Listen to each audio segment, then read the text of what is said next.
프리드리히 니체는 누구였을까요? 많은 사람에게 그는 단지 논란이 많은, 어쩌면 잘못 이해된 사상과 연관된 이름일 뿐입니다. 그러나 감히 그의 저작에 뛰어드는 사람들에게 그는 망치의 철학자, 즉 세상을 분석하는 데 만족하지 않고 자기 시대의 우상들, 확립된 진리, 안락한 도덕, 인간 정신을 올가매는 환상들을 산산조각 내려고 했던 사상가로 드러납니다. 쉬운 성공을 위한 조언, 틀에 박힌 행복 공식, 그리고 개성으로 위장한 수능에 대한 끊임없는 압박으로 가득 찬 우리 시대와 같은 시대에 니체의 급진적인 사상은 놀라운 긴급함으로 울려 퍼집니다. 그는 우리에게 불편한 질문, 거의 현대적 감수성에 대한 모욕과 같은 질문을 던집니다.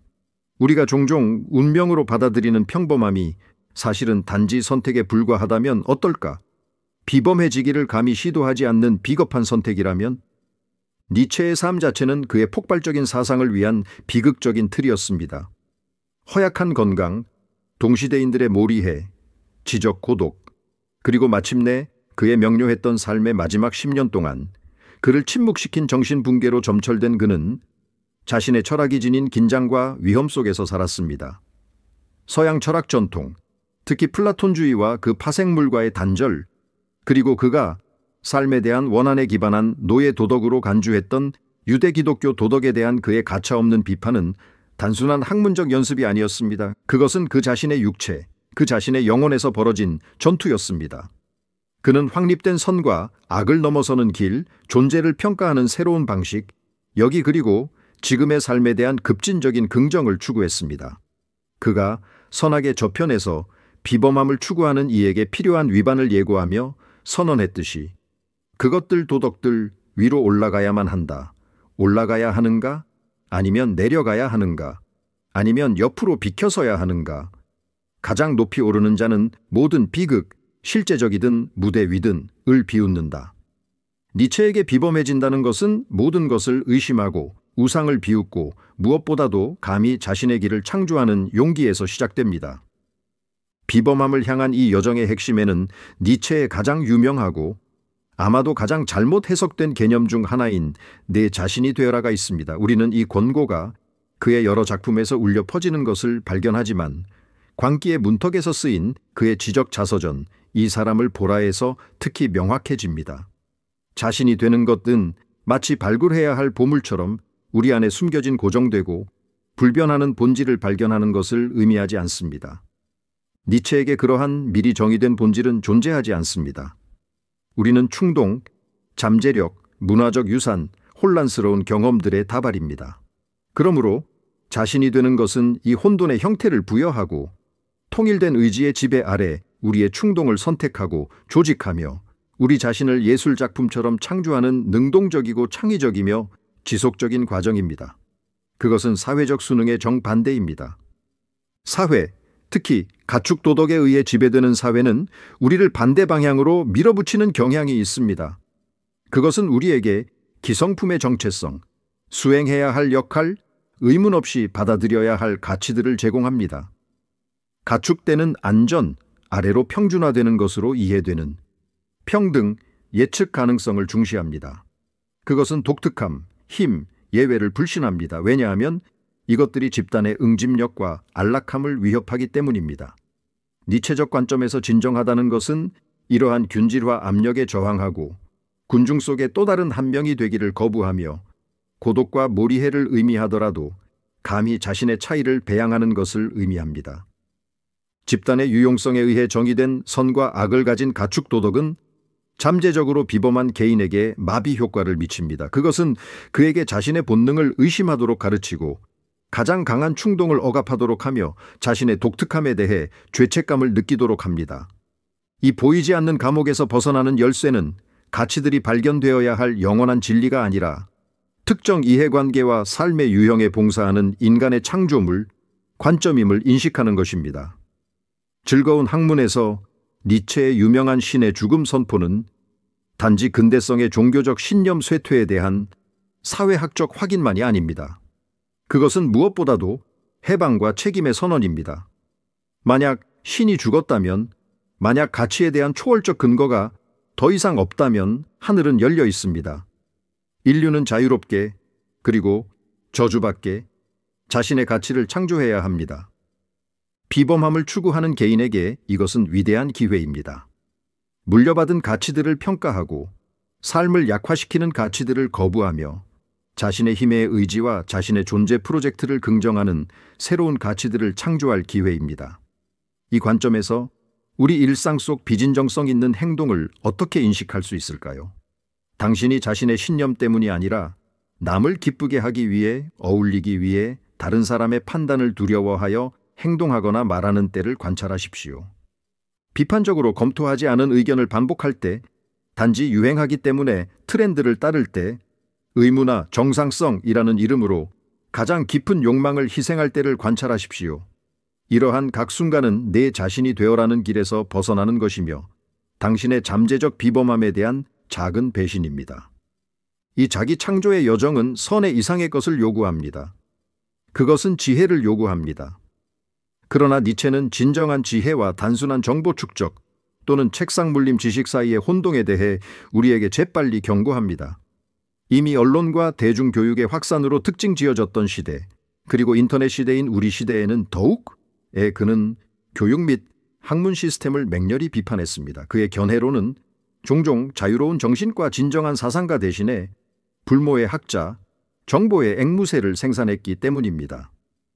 백과사전적 지식, 수많은 사실과 이론에 대한 익숙함은 인상적일 수 있지만 만약 그것이 소화되고 동화되고 피와 근육으로 변형되지 않는다면, 만약 그것이 우리가 세상을 보고 살아가는 방식을 근본적으로 바꾸지 않는다면 그것은 피상적으로 남아 존재의 핵심을 건드리지 못하는 외부 장식일 뿐입니다. 니체는 인간적인, 너무나 인간적인과 같은 작품에서 탐구된 그가 자유정신, 프라이가이스터이라고 부른 것을 매우 중요하게 여겼습니다. 이들은 반드시 가장 박식한 사람들이 아니라 감히 스스로 생각하고 받아들여진 진리를 의심하며 사상과 자신의 삶으로 실험하는 사람들입니다. 그들에게 진정한 지혜는 암기해야 할 교리집합이 아니라 경험, 비판적 성찰, 그리고 종종 고통을 통해 획득된 관점입니다.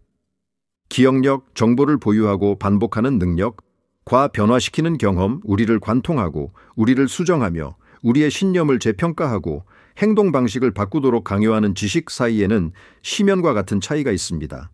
니체의 예언적 분신인 차라투스트라는 단지 들은 것을 반복하고 그 지식이 묽지도 타오르지도 않는 유명한 현자들을 경멸합니다. 그는 자신을 찾기 위해 기꺼이 자신을 잃을 준비가 되어 있고 지식을 삶에 대한 방패가 아니라 자기 극복을 위한 도구로 사용할 제자들을 찾습니다. 정보의 쓰나미에 잠긴 우리 현대 세계에서 니체의 경고는 그 어느 때보다 적절합니다.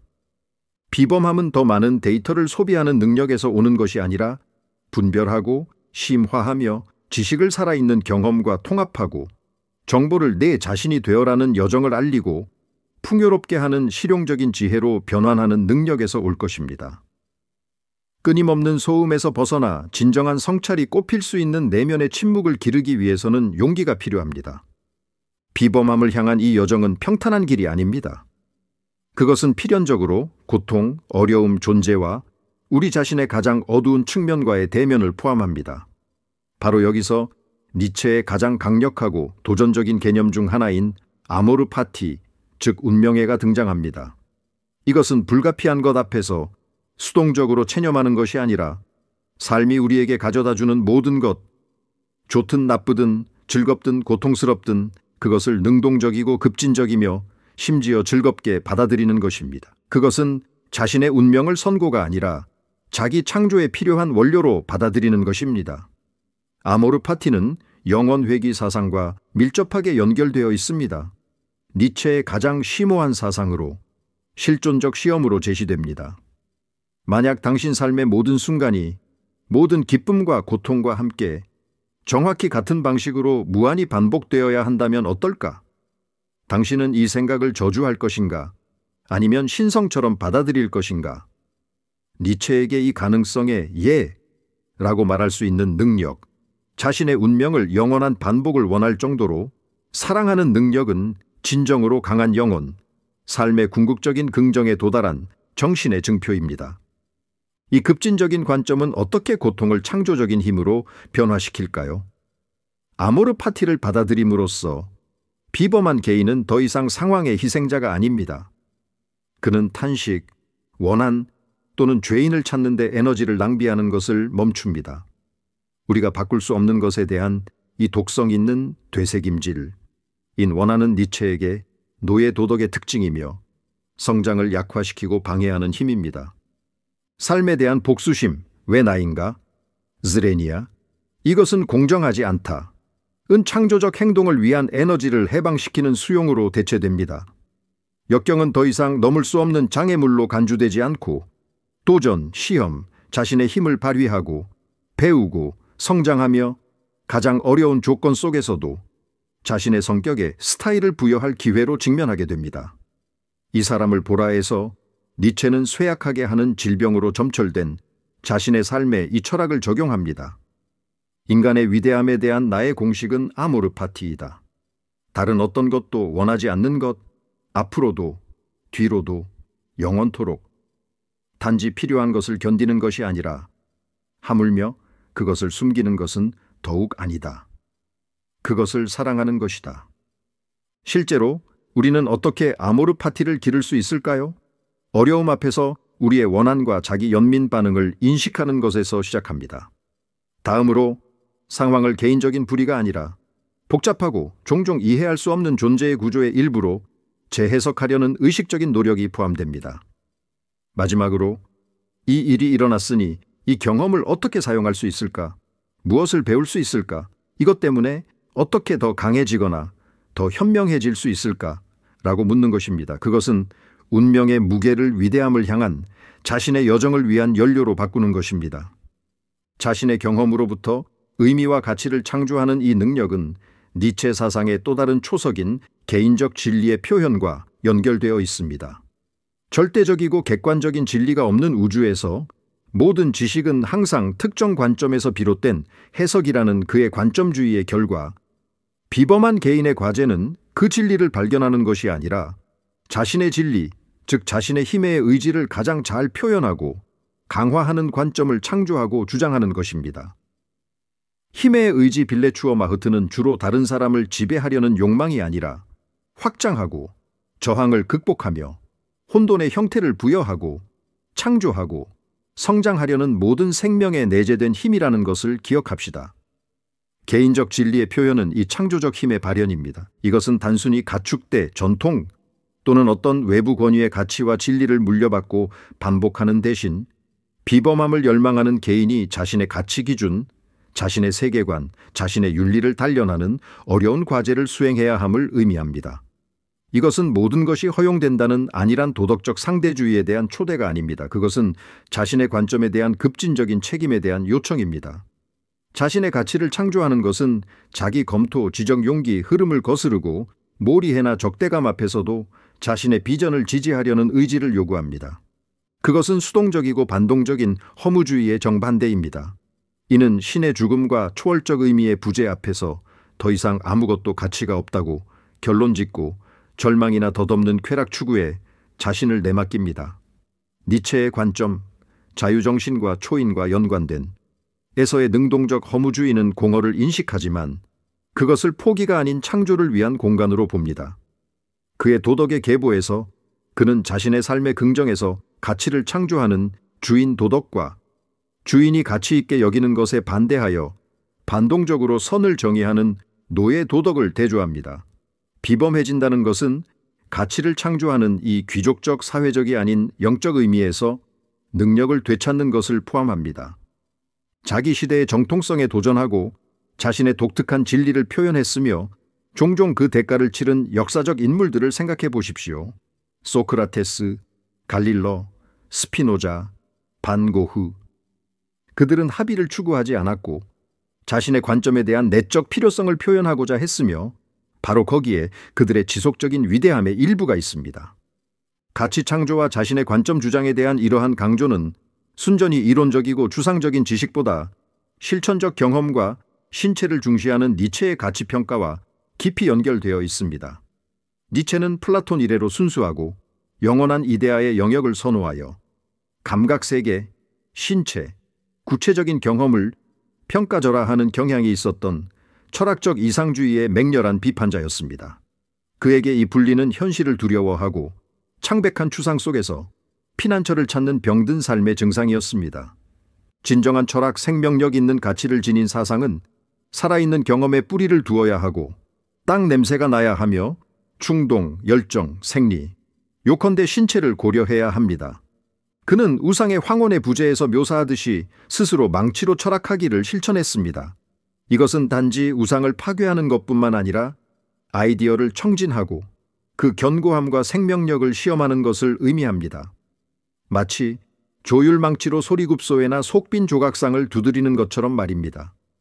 니체에게 사상은 뇌의 육체 없는 활동이 아닙니다. 그것은 온 존재로, 발로 그는 열렬한 도보 여행가였습니다. 감각으로, 정서로 하는 것입니다. 그는 자신의 질병 완화를 위해 끊임없이 여행하고 기후를 바꾸고 실험적인 식단을 시도하는 자신의 삶을 철학적 실험실로 보았습니다. 중요한 지식은 살아낼 수 있고 실제로 시험할 수 있으며 체화될 수 있는 지식이었습니다. 그는 우상의 황혼에서 주장하듯이 모든 이상주의자를 깊이 불신했으며 그들에게서 현실의 복잡성과 모호함으로부터의 도피를 보았습니다. 현대적 맥락에서 이 교훈은 매우 중요합니다. 비범해진다는 것은 단지 학위를 쌓거나 많은 책을 읽는 것이 아닙니다. 이론적 지식을 살아있는 경험과 통합하고 아이디어를 실제로 시험하고 실수로부터 배우고 행동을 통해 이해를 정제하는 것을 아는 것입니다. 자신의 아이디어를 살아낼 용기, 자신의 삶을 자신의 개인 철학에 대한 논증으로 만들 용기를 갖는 것입니다. 자기 극복, 진정성, 아모르 파티, 가치 창조, 경험, 통합의 이 모든 길은 니체의 비범한 인간 이상인 초인 위버맨시에서 절정에 이릅니다. 종종 슈퍼맨으로 번역되거나 아마도 더 정확하게는 인간을 넘어선 자로 번역되는 이 개념은 의심할 여지 없이 니스 철학에서 가장 유명하고 또한 오해받기 쉬운 개념 중 하나입니다. 처음부터 인종적 우월성, 잔혹한 물리적 힘 또는 폭군적 지배의 이상과 연관시키는 조잡한 해석들을 없애는 것이 중요합니다. 이러한 왜곡들은 사악한 정치적 목적에 봉사했지만 니체의 의미를 완전히 배반합니다. 초인은 우월한 생물학적 유형도 폭군도 아닙니다.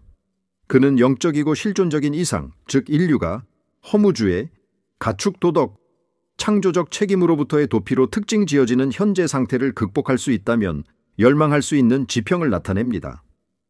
초인은 우리가 아는 대로의 인간, 니체가 묘사하듯이 짐승과 창조자 사이에 갇힌 아직 고정되지 않은 동물을 극복한 자입니다. 그는 삶의 의미를 부여하기 위해 신이나 외부 이데올로기의 필요성을 극복했습니다.